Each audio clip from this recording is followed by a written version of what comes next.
Right, 21 February 2020, and 5 prominent Zimbabweans have blocked Gambakwe Media on Twitter in the past month. So this has come to my attention in the past month, and I think I've decided to take this opportunity to discuss various issues around how Gambakwe Media is operating, because I'm constantly taking feedback about how we operate, about how we're impacting other people. And also, I want to take this opportunity to look at the future of media in Zimbabwe. So firstly, out of the 5 people that have blocked Gambakwe Media on Twitter, I want to talk about 3, which is Pastor Ivan Mawarire, and I think the other one is Wikno Chivayo, and the other one is Advocate Fadzai Mahere. So there are 3 people who blocked us.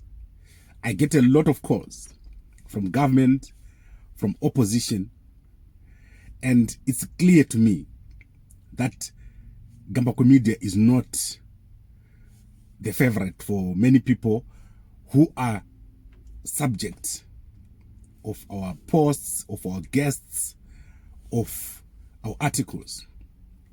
So I want to just go into these 3.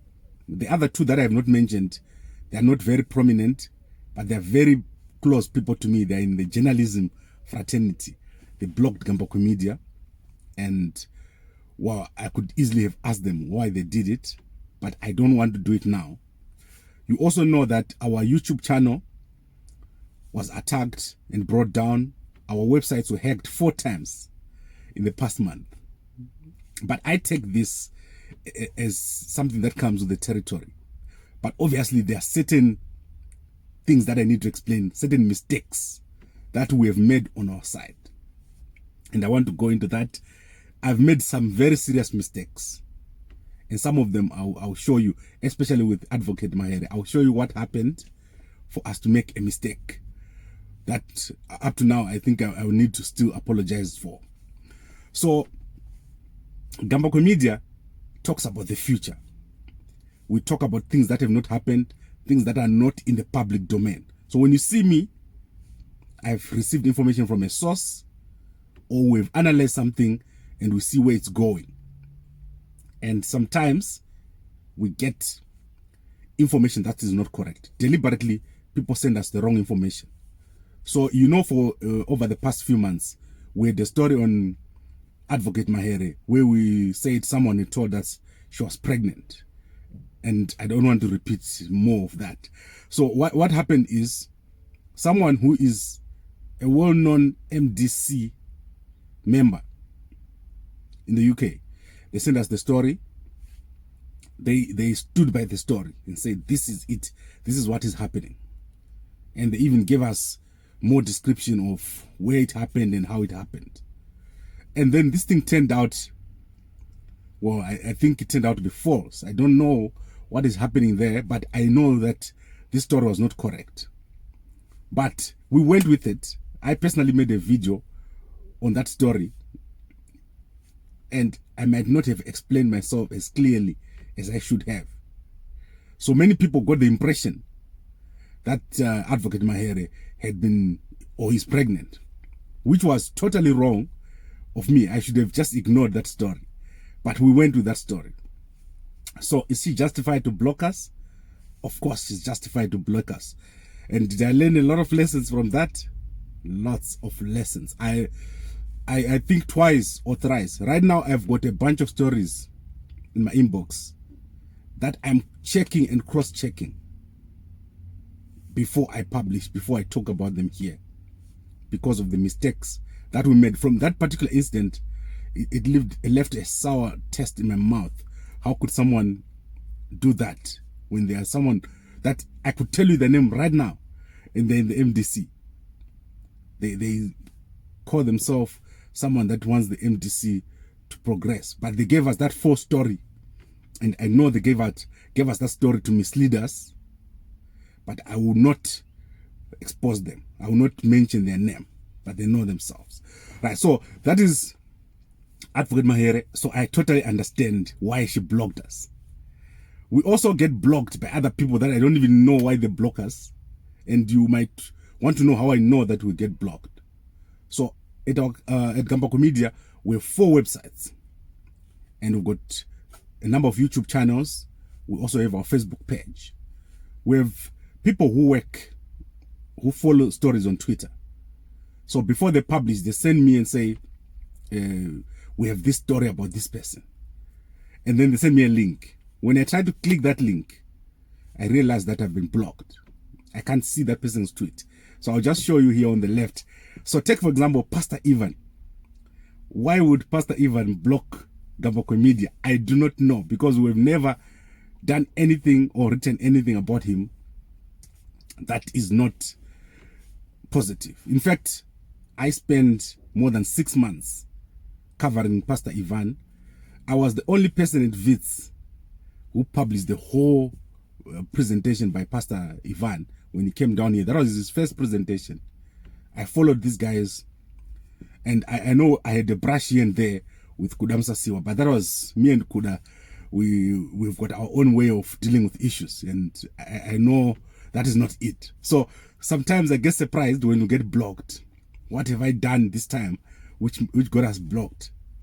And then obviously there are cases like someone like Wikno Chivayo, where I expect him to block us because some of the guys, some of the things that he does is crazy. So when he's flashing his shoes or something like that, I expect him to block a media house. Right, so this is basically the situation. Gambakwe Media attracting the attention of very, very prominent people in Zimbabwe and some of my favorite people. In fact, the people I've talked about here, Pastor Ivan, Advocate Mahere, Kuda, S. Lumumba, these are some of my favorite people, and I know that in future in Zimbabwe, these are the people that are going to be people that make a difference.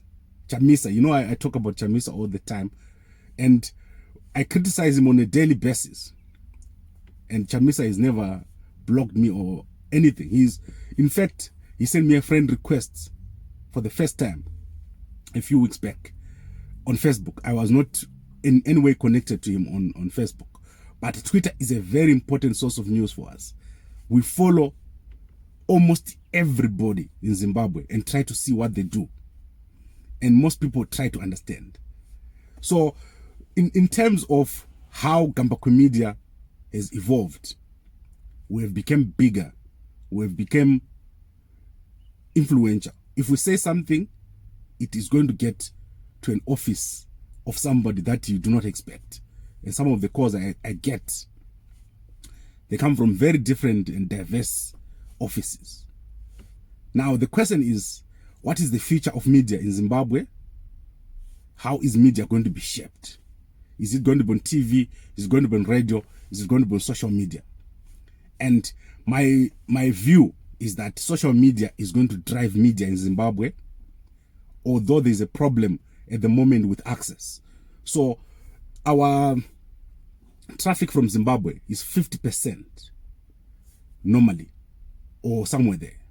Right now, our traffic from Zimbabwe is reduced drastically, almost 30%, because of data prices, the high data prices. I think Econet running also Zor at the same time. They are controlling the market. It's becoming difficult for us to reach people because of the high cost of data. It's also becoming very difficult for us, for our people who work for us, to get online, to post stories, to post videos. People have to rely on internet cafes, whereas penetration in terms of fiber or broadband or uncapped packages should now be higher. So that is limiting at the moment. And I can say the impact has been, since last year, June, we've lost almost 75% of our traffic. So coming from 2 million views on our website per month, the last time I checked, we were on 480 to 500,000. This is a big drop on our Zimbabwean traffic because people just can't access the internet. But this is where the future is. This is where we're going. And we have also tried to diversify. So we've gone into Mozambique, we've got MaputoUpdates.com. In South Africa, we've got SA Rich and Famous. In Zimbabwe, we've got 2 websites. Entertainment website, HarareUpdates.com, and we also have Gambakwe.com. We're also going to be, obviously, going overseas. Very soon, when I do move overseas, which is soon, I'm going to make sure that we have a website in whichever country that we're going to be in. This is exciting for me because media is something that has changed, it has evolved. If you're just a journalist and you think that you're making an impact in the writing 1 or 2 stories a day, that's not it. The way the action is happening is there in the middle, where you're covering people that would normally not be covered by the regular or normal media. So someone won't be covered by Herald, someone won't be covered by ZTV. Those are the people that will cover. That's where the action is. And this is the space where we're going to be playing. I've also been mentoring a lot of people. If you work with me, you work hard. And the person who works with me in future, they're going to be a great media owner or a great journalist or an editor. You cannot work with me and get away with just slacking. We push very, very hard. And the people who work with me, they know it. We have had over 20 people working with me. And more than 10 of them have failed to cope because we work very, very hard. I personally work from 3 a.m. up to 9 p.m. So that's my working hours. And well, that's about 4 hours sleep or 5 hours sleep for me. But obviously, as time goes on, we will get more and more people to do stuff. So I'm definitely getting the feedback. We're going to make Gambakwe Media better. But we're not going to be the ordinary newspaper that you know, that is going to check everything and check everything. So we'll make mistakes. But if you see that something is not right and we've really been unfair to you, my number is open to anyone. You can call me anytime and you get me directly. And it doesn't matter who you are, I'm going to respond to you and we're going to talk. Because there's no malice in what we're doing. We are just pushing media and we just happen to be pushing as hard as possible. Right, so this is it. 5 prominent people blocked Gambakwe Media on Twitter this month. And I've given you my feedback. I've given you my... I get their feedback. I get that they're not happy with something that we're doing. And I would want to get to a point where people love what we're doing. And they understand that this is just media. It's not personal. Except obviously if you are General Chiwenga, we've covered him so much. Or if you're Mary Chiwenga, we've covered him so much. Over the past year, I think we've almost had 50% of our work being on this family. And well, we've slowed down now a bit. We'll let other people do it because, as I said, we talk about things before they happen. You remember when there was the divorce? We broke it. Imagine if we had waited to verify. So these are the kind of situations that we find ourselves in. We just have to go. When we broke that Mary Chiwenga, General Chiwenga divorce, the people who gave us the story turned out to be very, very reliable. And many people were saying, no, you guys are lying. But this happens. Sometimes we hit, sometimes we miss. But it is something that we're continuing to refine. And I'll continue to come and we'll talk about media. Media is critical for the development of a country. And I hope that we'll be playing our part here at Gambakwe Media. Right, thank you very much for watching. And I'll try to be back later on in the afternoon. There's a number of issues that we want to discuss. And if you're watching this on WhatsApp, please send to as many people as possible. If you're watching on Facebook and YouTube, please like, comment, and share. Thank you very much.